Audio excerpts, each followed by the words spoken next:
The Art of War by Sun Tzu, translated by Lionel Giles. Part 5. Energy. Sun Tzu said, "The control of a large force is the same principle as the control of a few men. It is merely a question of dividing up their numbers." Fighting with a large army under your command is nowise different from fighting with a small one. It is merely a question of instituting signs and signals. To ensure that your whole host may withstand the brunt of the enemy's attack and remain unshaken, this is effected by maneuvers direct and indirect. That the impact of your army may be like a grindstone dashed against an egg, this is effected by the science of weak points and strong. In all fighting, the direct method may be used for joining battle, but indirect methods will be needed in order to secure victory. Indirect tactics, efficiently applied, are inexhaustible as heaven and earth, unending as the flow of rivers and streams. Like the sun and moon, they end but to begin anew. Like the 4 seasons, they pass away to return once more. There are not more than 5 musical notes, yet the combinations of these 5 give rise to more melodies than can ever be heard. There are not more than 5 primary colors, blue, yellow, red, white, and black, yet in combination they produce more hues than can ever be seen. There are not more than 5 cardinal tastes, sour, acrid, salt, sweet, bitter, yet combinations of them yield more flavors than can ever be tasted. In battle, there are not more than 2 methods of attack, the direct and the indirect, yet these 2 in combination give rise to an endless series of maneuvers. The direct and the indirect lead on to each other in turn. It is like moving in a circle. You never come to an end. Who can exhaust the possibilities of their combination? The onset of troops is like the rush of a torrent which will even roll stones along in its course. The quality of decision is like the well-timed swoop of a falcon, which enables it to strike and destroy its victim. Therefore, the good fighter will be terrible in his onset and prompt in his decision. Energy may be likened to the bending of a crossbow, decision to the releasing of a trigger. Amid the turmoil and tumult of battle, there may be seeming disorder, and yet no real disorder at all. Amid confusion and chaos, your array may be without head or tail, yet it will be proof against defeat. Simulated disorder postulates perfect discipline. Simulated fear postulates courage. Simulated weakness postulates strength. Hiding order beneath the cloak of disorder is simply a question of subdivision.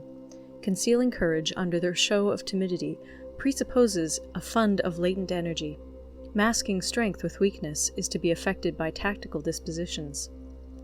Thus, one who is skillful at keeping the enemy on the move maintains deceitful appearances, according to which the enemy will act. He sacrifices something that the enemy may snatch at it. By holding out baits, he keeps him on the march. Then, with a body of picked men, he lies in wait for him. The clever combatant looks to the effect of combined energy, and does not require too much from individuals. Hence his ability to pick out the right men and utilize combined energy. When he utilizes combined energy, his fighting men become as it were like unto rolling logs or stones, for it is the nature of a log or stone to remain motionless on level ground, and to move when on a slope. If four-cornered, to come to a standstill, but if round-shaped, to go rolling down. Thus the energy developed by good fighting men is as the momentum of a round stone rolled down a mountain thousands of feet in height. So much on the subject of energy. End of Part 5. Part 6. Weak Points and Strong.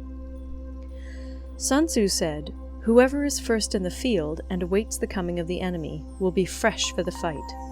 Whoever is second in the field and has to hasten to battle will arrive exhausted." Therefore, the clever combatant imposes his will on the enemy, but does not allow the enemy's will to be imposed on him. By holding out advantages to him, he can cause the enemy to approach of his own accord, or, by inflicting damage, he can make it impossible for the enemy to draw near. If the enemy is taking his ease, he can harass him. If well supplied with food, he can starve him out. If quietly encamped, he can force him to move. Appear at points which the enemy must hasten to defend. March swiftly to places where you are not expected. An army may march great distances without distress if it marches through country where the enemy is not.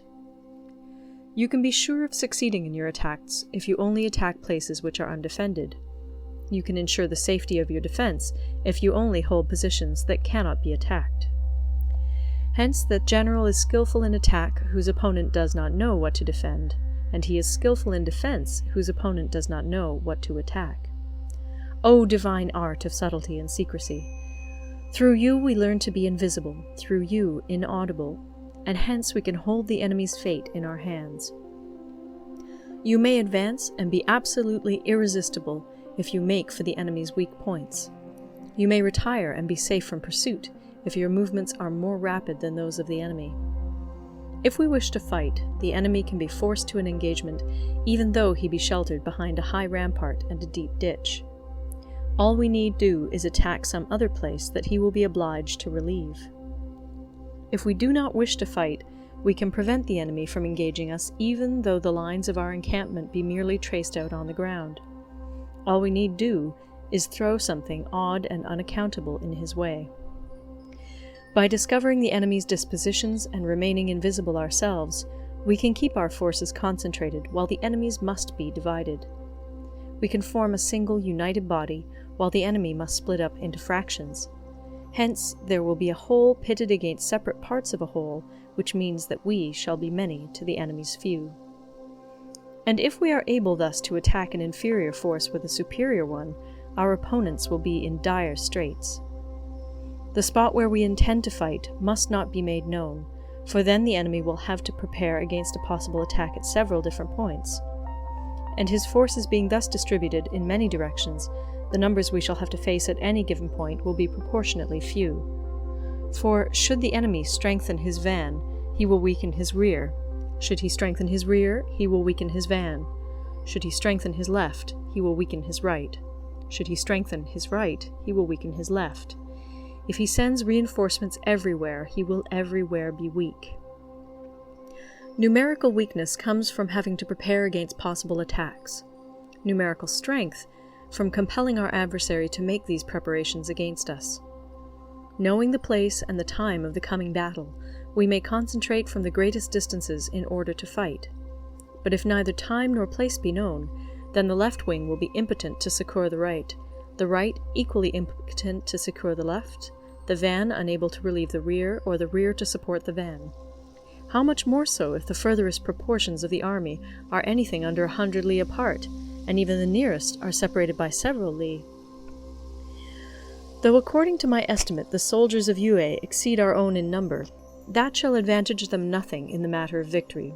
I say then that victory can be achieved. Though the enemy be stronger in numbers, we may prevent him from fighting. Scheme so as to discover his plans and the likelihood of their success. Rouse him and learn the principle of his activity or inactivity. Force him to reveal himself so as to find out his vulnerable spots.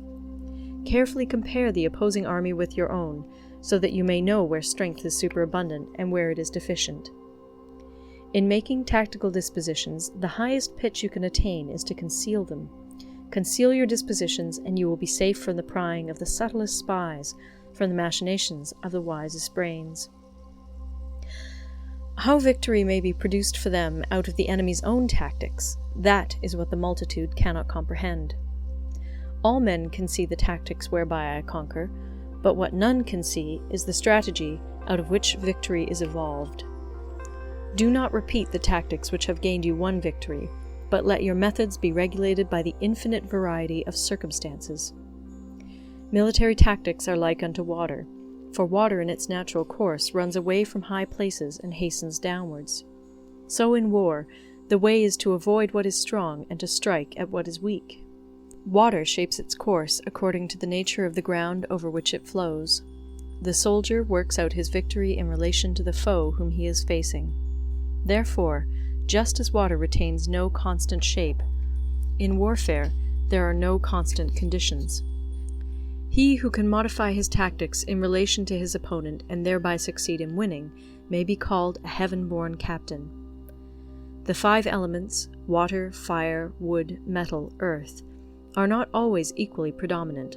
The 4 seasons make way for each other in turn. There are short days and long. The moon has its periods of waning and waxing. End of Part 6.